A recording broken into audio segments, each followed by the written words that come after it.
Maybe this is what I was integrated with growing up, society I grew up in, that I would be seen as the other.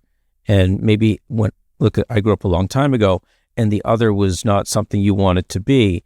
And maybe now we're at a place where the other is something you should be proud of. Something I'm thinking about when you talk about the embarrassment, I think about the ways that shame festers in secrecy, silence, and judgment. When I learned that, I actually took a critical look at myself and I said, what are the areas that I feel a little embarrassed or a little bit of shame? And I think I still am unlearning some shame, but I feel very empowered in my disability story, but for a long time, I didn't like the way my hand looked. It looks different, right? And I think similar to what you said, this desire to not be the other or not have something look so different. And so I thought about that. I said, okay, I have shame about the way my hand looks. And in 2020, many of us were turning on to short form video and all of these different platforms.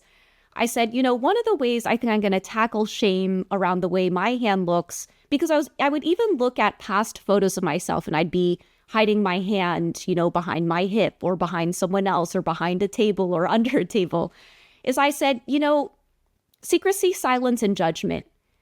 Which one of those can I tackle that will help me unlearn some of the shame around how my hand looks? And so I started putting my hand onto social media and I said, hey, my arm's paralyzed. This is how I do XYZ thing. So yeah, I don't want to give shame its power.